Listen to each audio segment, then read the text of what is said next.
Este punto de encuentro de análisis, de crítica constructiva, de análisis de inteligencia económica, buscando dar una perspectiva desideologizada, intentando unir fragmentos, porque ahora conectar las cosas, vincularlas, es un ejercicio más que saludable para la inteligencia colectiva. Pues es lo que nos reúne, nos invita cada mañana con los mejores especialistas en diversas materias. Hoy nos acompañan en la tertulia de Capital Radio don Ramón Tamames, catedrático de Estructura Económica y académico de la Real Academia de Ciencias Morales y Políticas. ¿Cómo está usted, profesor? Buenos días. Pues buenos días, don Luis Vicente, y muy impresionado, la verdad, con la actitud del Banco de Sabadell. El Banco de Sabadell, que en medio de toda la invasión mundial del propio Trump y de todo lo que es el reajuste del cambio de presidente en Estados Unidos, hace un movimiento extraordinario, reparte un dividendo extra de 500 millones, cambia ya su sede de Alicante, vuelve a Sabadell en Barcelona, y además se considera todo esto pues como un movimiento de debate sobre la vuelta de las empresas a Cataluña después del proceso fracasado, y el presidente de la Generalitat y ya no ve que sea una oposición a la OPA que tienen en curso, y también se ve que el doble de los depósitos que Madrid pues llegan a Cataluña en estos momentos porque se está superando definitivamente el proceso. El gobierno de la nación saluda a Sabadell y otros, en cambio, pues dicen que es un juego de máscaras, etcétera, pero yo creo que es un movimiento comparativamente sano y bueno para el conjunto de España. Esta nueva presentación del Sabadell que se ha hecho ayer. Pues sitúa usted muy bien a los bancos como protagonistas, porque no solo el Sabadell, es que la portada de Financial Times muestra cómo ya se van a batir los pagos a los accionistas de los bancos en Europa. Este año se superan los niveles prepandémicos, 123.000 millones de euros de reparto. Bueno, y enseguida vamos a ver los de Bankinter, que marca varios récords, ¿eh? Es que hay un exceso de capital en algunos bancos y hay que hacer los reajustes oportunos, yo creo. Y va a ser un año de reajustes, precisamente, don Luis Vicente. De reajustes. Por ahí vamos. A ver, Isabel Aguilera es consultora empresarial. ¿Qué tal, Isabel? Buenos días. Buenos días. Pues yo también sorprendida por esas cosas y por otras, y no salimos de nuestro asombro. Cada día es una cosa más. Pero todo, al final, como decía Steve Jobs, quizás hacia adelante no lo ves, pero mirando hacia detrás, seguro que descubrimos cómo se unen los puntos. Es importante no perder nuestra capacidad de asombro, porque cuando normalizamos las cosas es una enfermedad terrible esa. Sonríe Miguel Yagüe, yo creo que está de acuerdo. Miguel Yagüe es economista, es asesor de organismos públicos, supervisores y bancos, además de profesor y escritor, así que esto de los bancos seguro que ya también le tienta. Miguel, buenos días. Sí, muy buenos días, Luis Vicente. Me ha encantado tu introducción, me he sentido muy identificado con esa perspectiva desideologizada de todo, ¿no? que se intenta dar aquí y que me parece estupenda. Hombre, desde luego el tema de los bancos es interesante, ¿no? Yo creo que los bancos... Bueno, yo creo que el tema de Sabadell ha sido una operación, yo creo que audaz, coincido, defensiva, realmente, no nos engañemos. Creo que lo que hay detrás es sobre todo una estrategia defensiva, pero ha sido audaz y no creo que sea negativa para el conjunto de España. Sinceramente, coincido con Ramón Tamames en eso. Y después, bueno, los bancos han ido muy bien, pero bueno, yo creo que también los bancos se han transformado. Yo creo que deberíamos hablar, por ejemplo, de cómo se han transformado los bancos frente a cómo se está transformando, por ejemplo, la función pública. Me parece una comparación muy interesante. Lo han hecho bien, pero no nos engañemos. El gran impulso de la rentabilidad de la banca han sido los tipos de interés, que han subido. O sea, no es que de repente lo hayan hecho genial y hace 5 años, con una curva de tipo de interés planísima y al 0%, lo estuvieran haciendo fatal, ¿no? Claro. Ahora están bajando, ¿eh? Sí, yo creo que por eso se moderarán un poco. Pero bueno, volviendo un poco al punto, que creo que también puede ser interesante en este contexto que tenemos tan polarizado, ¿no? Y que internacionalmente parece que tenemos que elegir entre el modelo Donald Trump y el modelo Nicolás Maduro, casi, ¿no? En ese contexto, yo sí creo que, por ejemplo, una cuestión que me parece interesante es la transformación de la función pública, ¿no? Y cómo compara con los bancos, ¿no? Los bancos, es verdad que la velocidad velocidad de la digitalización se ha ralentizado un poco, no va tan rápido como se pensaba, pero los bancos se han eficientado mucho, ¿eh? También hay que decirlo. Además de la subida de tipos de interés, son más eficientes, producen distinto, porque la digitalización y la inteligencia artificial, esta última todavía no ha llegado mucho, ayuda mucho a que un tipo de negocio, un tipo de gestión que tiene mucho de papeleo y de burocracia, pues se pueda aligerar y simplificar. Y los bancos sí que lo están haciendo, ¿no? En general sí que han simplificado mucho y han aligerado mucho, ¿no? Y para mí eso contrasta con la función pública, ¿no? El otro día comentábamos con Isabel, antes de entrar a la tertulia, la pretertulia, ¿no? Y cómo la función pública en España ha crecido un 20%, el empleado público un 19%, el empleado público desde 2019 hasta 2000. ¿Con cuánto ha disminuido el empleo en la banca, por ejemplo? O sea, por ejemplo, ¿no? Exactamente, eso es justo lo que quería comentar, ¿no? Es decir, que ha crecido un 19%. ¿Es malo que la función pública esté fuerte? No necesariamente tiene que ser malo, lo que pasa es que realmente ves un proceso, el público, que Sí, tiene que claro. ver con una gestión, una burocracia, unos elementos muy parecidos a la banca. Si ponemos un poco el mapa de actividades básicas, tiene mucho que ver, es decir, es un cliente que va a la oficina a pedir un préstamo, hay un tema que hay que hacer formalismos, y cuando vas a la función pública, si haces un mapeo del perfil de actividad, no es tan diferente, ¿no? Y sin embargo, la banca se ha conseguido aligerar y la función pública ha crecido, pues ya digo, estaban 2,5 millones, más o menos, tengo aquí las cifras, ¿no? En 2019 y ahora está en 3 millones. No son 500.000 de policías, de médicos, ni de educación. Ahí hay muchas cosas que no son eso, ¿no? Entonces, Buen punto. ese es Os el voy a dar contraste. materia prima para analizar, porque sabéis que Bankinter acaba de publicar sus resultados y marca un beneficio récord histórico de 953 millones de euros. Es un 13% más que el año pasado, gracias a una mayor actividad, dice el propio banco, y diversificación del negocio. Lo que cuenta es que mejora en todos los márgenes de la cuenta, el margen bruto que agrupa la totalidad de los ingresos se incrementa un 9,1%. Le aporta más, por cierto, sus negocios en Portugal e Irlanda. Es un banco que normalmente no lo analizábamos por ese lado.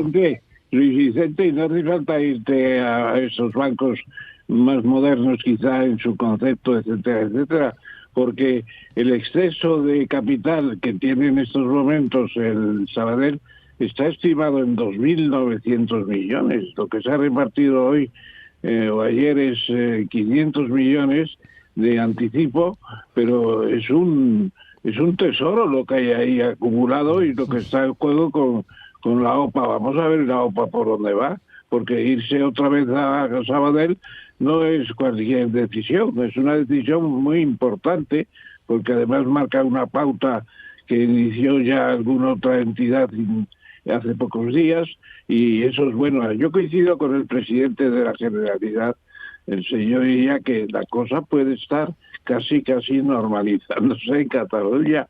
Eso es una cosa, claro, no le gusta a Esquerra Republicana en el Congreso, su diputado principal pues lo toma un poco a broma, pero no es para tomarlo a broma, es muy en seria la cosa, y yo creo que el Sabadell está demostrando capacidades que algunos no se esperaban. Bueno, Me parece. Yo creo que los resultados de los bancos, como ha dicho Miguel muy bien, están muy acompasados con los tipos de interés. ¿Qué pasa? Que cuando las cosas van bien, pues todo el mundo se cree que es eterno. Mis dos amigos aquí comprobarán que nada es eterno, y dentro de unos años empezarán a decir que hacen falta pues bancos cada vez más grandes para tener sinergias, para hacer frente a las grandes inversiones que se tienen que hacer. En Davos ya están diciendo que todavía hay demasiados bancos en Europa. Por ejemplo. Entonces, yo es que creo que las cosas no son totalmente ciertas en un momento y totalmente falsas en el otro. O sea, es que esa polarización permanente en la que vivimos pues es muy infantil. Yo creo que en este momento pues si miramos como Europa o miramos como Occidente o cómo hacer frente a los desafíos globales, pues tenemos excesivos bancos. ¿Qué quieres que te diga? Por muy bien que vayan. Y una cosa es mezclar el que vaya bien con el que puedo ser independiente, y otra cosa es mirar al futuro y decir qué tiene sentido. Y los movimientos que se hacen para mantener una cierta o tener más argumentos, pues me parecen ajenos a lo que se está hablando. Desde luego yo opino como Isabel que estos son muestras de un cierto sentido de que el Sabadell tiene fuerza suficiente para seguir siendo una marca independiente, y que esa sensación de que venían a ayudar a Cataluña en un momento débil para Cataluña hay que empezar a empaquetarla y echarla fuera. Pero Ramón, es que no se puede esperar a que vayan mal las cosas para... Claro. O sea, yo creo que cuando va bien es cuando tiene algo que ofrecer y hacerse más fuerte. Eso es como todo. Tú puedes hacer cambios y si van mal te cambian a ti. O sea, es que es así. Lo que pasa, yo creo que ahí en la banca hay un difícil equilibrio, lo hemos comentado alguna vez, entre por un lado tener buena competencia y por otro lado tener solvencia. Un mercado muy fragmentado, y después está el solvencia tema haciendo frente a la regulación que te obliga a tener una solvencia quizás por encima del sentido común en algunos momentos. Yo ahí, fíjate, ahí podríamos debatir. Yo creo que la solvencia es fundamental. Y en la regulación hay sectores donde me parece que es importante, y la banca es uno de ellos, ¿no? Pero bueno, lo que quiero decir es que al final hay un difícil equilibrio entre competencia y solvencia, que es el debate que tenemos en España ahora mismo, ¿no? Y competencia, solvencia y eficiencia, ¿no? del sector. Y ese es el debate que tenemos. Y yo creo que hay un sector muy fragmentado es poco solvente, muy competitivo, un sector muy concentrado compiten muy poco entre ellos, pero es más solvente, ¿no? ¿Dónde está el equilibrio, ¿no? Y ahí yo creo que también nos estamos engañando un poco, ¿no? Porque decimos, es que hay que hacer bancos más grandes. Claro, si nosotros hacemos, por ejemplo, las cuotas de mercado de cada banco en el conjunto de la eurozona, o en el conjunto de Europa, no digamos, y dices, pues estamos muy bien. Esto está demasiado fragmentado, hay que acumularlo. Ahora, ¿cómo lo estamos acumulando? Estamos acumulando en cada país. O sea, lo que no tiene sentido es, tiene sentido hacer grandes campeones transversales, pero hacer un supercampeón en España, otro supercampeón en Italia, que es lo que se está haciendo, ¿no? Pocos bancos en cada país, pues no es evidente que sea el proceso. Es verdad que estos bancos más grandes luego pueden ir al mercado europeo y tener un poco más de nervio financiero para comprar, pero hoy por hoy estamos haciendo grandes bancos, en un mercado muy fragmentado, y estamos creciendo grandes bancos en cada mercado, ¿no? Y ahí pues no es evidente que eso nos vaya a llevar, nos engañamos. O sea, si que hacemos grandes bancos con la misma cuota que tenemos ahora en el conjunto de la eurozona fuera distribuida entre países, pues sí, hay espacio para acumular más, pero si no... Yo creo que hay un debate interesante. Ahora, lo que sí quería decir, y ya brevemente, en ese tema Sabadell y BBVA, otro ejemplo, ¿no? Antes decía, un ejemplo, yo por ejemplo creo que el modelo europeo podría ser sostenible perfectamente. Soy un optimista irredento en eso, ¿no? ¿Por qué? Digo, pues mira, los 500.000 de funcionarios que hemos incrementado en los últimos años, ahí había un espacio para hacerlo más eficiente y no crecer de esa manera, ¿no? Y eso hace que las cuentas públicas estuvieran más saneadas, ¿no? Sin cambiar nada, es decir, sin cambiar el servicio, la sanidad pública, sin cambiar nada, lo puedes hacer más eficiente, incluso mejorando, ¿no? Eso es un ejemplo. Y otro ejemplo de cosas que se pueden mejorar sin hacer cambios radicales es cómo puede llevar tantísimo tiempo analizar a los reguladores, a los supervisores, la fusión BBVA-Sabadell. Yo no lo puedo entender. O sea, la fusión de BBVA-Sabadell puede ser buena o mala, ¿no? Pero es que llevamos ya con este tema sin una opinión del Tribunal de Competencia muchísimo tiempo, ¿no? Hace falta tanto tiempo. Yo creo que, bueno, puedes dejar un mes, 3 meses a lo mejor, pero un año y tienes... y alguien puede pensar, ¿esto le viene bien a Sabadell? Pues no del todo, porque tener una organización tensionada, con limitaciones a las operaciones tanto tiempo, no es sano. Yo te diría que llevan tanto tiempo sencillamente porque no es una OPA amistosa, aunque se diga que tal y que cual, que están cediendo ambas partes, no sé qué y cuánto. Y la verdad es que el Sabadell tiene fuerza para seguir en Cataluña tranquilamente. No hace falta que le salve nadie. Y además es una buena cosa que en Cataluña había bancos que tienen un origen claramente catalán, históricamente hablando, etcétera, etcétera, y no venir a dar otra vez el gran abrazo del oso que viene pero es que, de otras comunidades. Pero es que siendo un banco que pueda seguir adelante es un solo... ejemplo de vivir y desarrollarse en un mundo bancario concentrado y hostil a la dispersión. Pues a mí me parece que es un ejemplo que hay que tener en cuenta y dejarle que tenga su expansión propia catalana de momento, pero está en toda España, en Sabadell, es una cosa tremenda. Ya no vamos a decir que sea un banquito en un rincón de allí en el nordeste, en el nordeste del país, no, es un banco nacional, como eran antes los 5 grandes, ahora son otros, claro. Yo creo que la cosa está entrando en una cierta normalidad y no hay que asustarse, no va a pasar nada.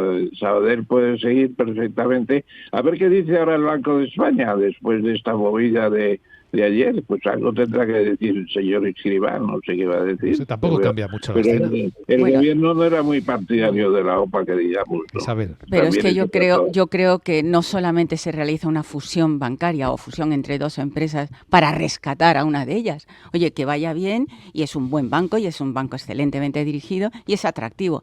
Y yo sigo pensando, en contra de Ramón, de la opinión de Ramón, yo creo que esta fusión o esta potencial fusión tiene sentido, lo que llaman sentido industrial, y no va en contra de la competencia. Yo creo que todavía hay espacio para la competencia. Lo de esperar a que yo me fusiono solo cuando va mal, o sea, que estamos aquí solo esperando que las cosas fracasen para quedarme y rescatar y luego decir que si he comprado bien, he comprado mal. Buena reflexión. Estamos en la gran tertulia de la economía en Capital Radio y seguimos en un instante. Si alguien se pregunta cómo van a abrir las bolsas,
que lo apoyaría, pero no en ese pack en el que se colaban muchas más cosas. Me gustaría que evaluarais lo que esto significa para un país, ¿no? Porque esto tiene impacto económico. De hecho, los pensionistas este mes van a cobrar la actualización en enero, pero si no hay nada entre medias, en febrero no. Y con esto ocurre algo parecido con el transporte. Hoy, de repente, los que viajan en Renfe, transporte regulado por el gobierno, dirigido por el gobierno, pues a pagar, ayer no. Es una circunstancia un poco, no sé, ¿qué os parece, Isabel? Pues bueno, a mí me parece sencillamente Don Ramón. que el gobierno parece como que se hace el pobrecito, el sacrificado, el golpeado en el Parlamento, que le han quitado las pensiones, que le han quitado el subsidio al transporte, dos cosas muy importantes. Todo es una farsa, lo que pasa es que una ley ómnibus pues se mete mucha morralla, podría decir la oposición, y se quiere que se apruebe todo a base de tener dos partidas importantes de común acuerdo, pero no basta. Y yo creo que han hecho bien los partidos de la oposición de no aceptar el todo en uno como si fuera un producto homogéneo, porque lo que es un intento de poner las cosas más a favor del gobierno, con muchas cosas que están en la ley ómnibus que no quiere ni el PP ni Juntos ni los otros. Entonces me parece una reacción lógica, un poco más de tardanza, y la Comunidad de Madrid ha dicho sigue todo como igual, y hoy pagan lo mismo porque no se ha movido, porque al final el que tiene la llave es la propia comunidad autónoma en muchos casos, ¿no? Bueno, pero es dinero del gobierno, ¿eh? La comunidad aporta una parte. Lo hace Madrid, la prórroga temporal, también lo hace Cataluña, lo hace el País Vasco, claro, y lo hace la Comunidad Valenciana. No pasa nada. Isabel. Yo creo que esto es, si no puedes convencerlos, confúndelos. Entonces voy a aprovechar el bulto de algunas cosas que están bien y a ver si cuelan algunas otras. Y gobernar, lo mismo que gestionar, es detalle. Entonces, cuando no lo presentas de uno a uno es porque quieres colar alguna otra cosa. Si no, ponte uno, ponte otro, del B, claro, el 7, el 10, y vas aprobando punto a punto o negando punto a punto. Entonces, a mí me parece que eso es tratar con una falta de respeto absoluto el Parlamento. Así no se hacen las cosas. Pero es una más. Y ya es que estamos, como tú decías, casi al colapso de la capacidad de sorprendernos y celebramos un tema que en el fondo lo que subyace es una falta de respeto al criterio. Y hay un riesgo, que enseguida hay quien dice, pero esto lo han hecho todos los gobiernos. Intento de normalizarlo. Por favor, no podemos normalizar esto. Estamos hablando de esencia democrática, de respeto a los ciudadanos. No, pero es más, es que aunque lo hayan hecho otros, yo no lo hago. Es que ahí empieza lo que se debe hacer, ¿no? O sea, por el que lo haya hecho otro no te justifica que lo tengas que hacer tú. Entonces, bueno, habrá cosas que se hagan bien y cosas que se aprueben y otras que no. Y lo que demuestra por encima de todo es la desfachatez de decir lo hago porque puedo. Es que el porque puedo es una falta de respeto a todos y a cada uno de nosotros. No puedes, además. Miguel. Bueno, yo creo que la fragmentación política, yo creo que al final pasa factura a largo plazo a cualquier país, ¿no? Hablábamos hace un par de semanas sobre el déficit de infraestructuras de Italia. Tiene que ver muchísimo con una fragmentación política, pero no solo con una fragmentación política, con una ausencia absoluta del bien común, ¿no? Se legitima mucho la estrategia política. Yo creo que esto, si tú miras de los últimos 30 años para aquí, cómo ha evolucionado, la estrategia política domina muchísimo, ¿no? Estrategia política. Yo tengo mi estrategia para mi partido. Y eso se defiende como algo muy legítimo, ¿no? Yo no creo que sea tan legítimo, creo que deberíamos penalizar todo lo que se aleje del bien común, ¿no? Y en estos tiempos yo creo que todo eso se aleja completamente, ¿no? Pero en todo, ¿no? Yo, por ejemplo, a mí me llamó la atención hace cuando se decidió este acuerdo del Consejo General del Poder Judicial que se celebró, hoy han acordado los grandes partidos, ¿no? Pues fíjate, incluso ese acuerdo, que era un acuerdo, a mí me pareció lamentable, lo digo sinceramente. Bueno, está bien que haya un acuerdo, bien, eso está bien, pero fíjate la decisión, ¿no? La decisión fue, ponemos 10 el PSOE y ponemos 10 el PP, ¿no? Esto es lamentable. O sea, Oye, esto es como ahora que si la Liga de Fútbol Profesional... ¿Recuerdas el acuerdo? El acuerdo consistía en que también se iba a poner en marcha un mecanismo nuevo para elegir a los jueces. Sí, sí. ¿Qué ha pasado de eso? Pues ahí siguen, ¿no? Ahí siguen. Pero ¿qué puede salir de ahí, ¿no? Y tenemos mecanismos que ya existen, que se llama gobierno corporativo para las empresas y tampoco sirven. Sí, es que estamos estupendamente. O sea, da igual que se escriba algo, luego no se cumple. No, luego no se cumple, pero es que claro, ¿cómo va a cumplirse? Porque seguimos con lo mismo, ¿no? Es decir, ¿cuál es la solución? La solución no es... y es verdad que siempre ha habido un dominio político, por supuesto, o sea, no seamos ingenuos. En el Constitucional, en todo, pues cada uno intenta sesgar el suyo, pero se ha radicalizado tanto, es tan extremo, que lo único que puedes decidir es poner 10 de cada lado, ¿no? Esto es como si en la Liga de Fútbol Profesional 10 árbitros los elige el Madrid y 10 el Barça. ¿Cuál es la consecuencia? La consecuencia es que para ser un árbitro de primer nivel tienes que favorecer al Madrid o favorecer al Barça. No es que seas neutral, es decir, el juez neutral, el que lo hace bien, el que no le preocupa tanto estar de un partido o de otro, ese lo tiene mucho más difícil, ¿no? ¿Cómo triunfas? Pues apoyando o a uno o a otro, ¿no? Entonces, todo ha llegado a un extremo de estrategia política tan radical, tan lejano al bien común, que yo creo que de ahí nace un poco todos los problemas que tenemos, ¿no? Y que se van aumentando con el tiempo. Pues ahí tenemos esta confusión hoy. Don Ramón. También hay noticias que pueden contrapesar bastante esa farsa que hay en el Parlamento, que no debe asombrarnos porque se produce muy frecuentemente, porque la gran noticia de ayer también es la inauguración de Fitur. Que España haya recibido 94 millones de turistas extranjeros y 126.000 millones de recursos económicos por los turistas extranjeros, eso es un notición, es España la cabeza del mundo y Madrid la segunda capital después de París. O sea que vamos a ver... eso sostiene a la economía española. Sostiene a la economía española la construcción y el turismo. El lado optimista el rey y el pesimista más bien el presidente del gobierno con su zapatazo en el Congreso, pero lo de Fitur es muy importante, me parece, para Madrid y para España entera. Es verdad que el turismo y la construcción son importantes dentro del empleo español, pero es que yo estoy con Macron.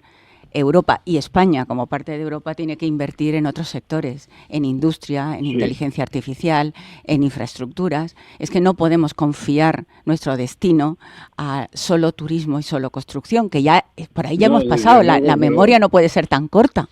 Pero bueno, yo creo, y estando de acuerdo totalmente contigo... Que el turismo, que es que el turismo se ha visto favorecido, como tú dices, se ha visto favorecido porque nuestra competencia cercana está pasando por malos momentos, por momentos de inestabilidad. Sí. Pero bueno, yo estoy totalmente de acuerdo contigo, creo que la economía española tiene que hacer otros sectores, pero bueno, el turismo está bien y podría servir de impulso a otros sectores. O sea, a veces el impulso, tienes un gasto, tienes algo que funciona bien y eso sirve de impulso económico porque entra dinero para otras transformaciones. Y creo que la clave también es hacerlo sostenible, ¿no? Creo que fue Salvador Illa que hablaba de morir de éxito. Señor. Creo que en este caso estoy de acuerdo. Es decir, hay que hacer sostenible el modelo de turismo, ¿no? Pero Y es que creo siempre, en eso pero es que hablamos está en bien. clave deportiva, es una cosa o la otra, no, es que es una cosa y la otra. Y para Sí, eso sí, lo que hay que totalmente. ser No, es más eficientes pero en todo, para Isabel, que se pueda invertir en Isabel, otras cosas. El Sí. turismo es el 14% del PIB ya. Bueno, El ¿y cuánto es el turismo tiene construcción? influencia en la construcción. Nuevos hoteles, nuevos ascensores, nuevas ropas de empresa, etcétera. Es tremendo. Transportes, Tira de hostelería, todo eso es está un muy bien, sector pero que si tira no es de una todo. cosa u otra, es que Claro. tenemos que mirar Claro que también no es otros una cosa u destinos. otra. Como pretender ahora cubrir con un 5% del PIB las inversiones en defensa es un disparate de Trump. Y si no se lo dice, lo vamos a pagar todos, porque naturalmente meter 5% del PIB en armamento y municiones sin saber si antes se puede llegar a la paz en Ucrania, etcétera, etcétera, es una barbaridad. Pues si han ¿no? escuchado la radio esta ¿Dónde vamos a mañana, invertir? media ¿Dónde Europa está vamos ya a pensando en invertir? cómo hacerlo, ¿eh? Está España Sí, en el sí. 1,28%, ni siquiera en el 2%. Sí. Bueno, es que Y hasta ahora nos Gigi dicen Diamond que ha hecho está unas esos declaraciones 5. de que es estupendo todo lo que diga Trump. Bueno, Ursula von der Leyen, la presidenta de la Comisión, ha reconocido que efectivamente Europa tiene que aumentar su gasto en defensa. Scholz y Macron, en su encuentro en el Elíseo ayer, también coincidieron que efectivamente hay que hacerlo. No solo es la inversión, es construir una industria de defensa. En es defensa y Macarena ciberdefensa. Y ciberdefensa, sí, efectivamente. Así debe ser. Yo creo que debe ser. Es que yo creo que esto, y yo creo que ayer, creo que estuvieron razonablemente acertados, pero fíjate el drama europeo, ¿no? Tienes a Scholz que le quedan 2 telediarios y a Macron que le queda alguno más, pero desagradable, o sea que Perdona, tampoco y puede Reino hacer nada. Y Reino Unido, No, ¿cómo está? sí. O sea, si es que los liderazgos en Europa... Está fatal, pero yo creo que el tema de defensa, y no es una defensa, y lo hemos dicho muchas veces, es una defensa de paz, si quieres. Y es que, ¿cómo no vamos a depender de Estados Unidos, no? Luego decimos, Europa no pinta nada en el mundo. Pues claro que no pintas nada. Cualquier problema que hay tienes que ir corriendo Al hermano al americano, hermano mayor, claro. al primo de Zumosola que te venga a defender. Y así, pues claro que no pintas nada, por supuesto que no, ¿no? No para agredir, no para conquistar Groenlandia, ¿no? Que esto sería otra cosa sorprendente. Simplemente para defenderte, para ser fuerte. Y luego sí que habría que hacer, y eso yo creo que en la industria de defensa tiene muchísimas spillovers, ¿no? Me sale la palabra en inglés, ¿no? Pero muchas externalidades en sectores estratégicos de tecnología, ¿no? Yo creo que eso también habría que plantearlo no como una defensa estrictamente, sino como una defensa de Como paz un avance, y claro. como un avance tecnológico en sectores clave de inteligencia artificial, que son sectores que la economía europea se va a beneficiar, ¿no? Y que el sector público puede ayudar a lo mejor a Bueno, que se análisis en profundidad en Capital Radio. Tenemos un programa que se llama Hablemos de Defensa. Búsquenlo en nuestra biblioteca de podcast con los Espacio, mejores el espacio expertos. igual. Y puede servir este titular hoy de Financial Times para definir esto de lo que estamos hablando en la gran tertulia de la economía. En el foro de Davos se alcanza el máximo pesimismo sobre Europa mientras crece la exuberancia de Estados Unidos. Qué fuerte contraste que refleja la actualidad. Hoy en la gran tertulia de la economía Las expectativas. con Miguel Yagüe, con Isabel Aguilera y con Ramón Tamames. Gracias amigos y buen día. Muchas gracias, buen día. Un abrazo a todos.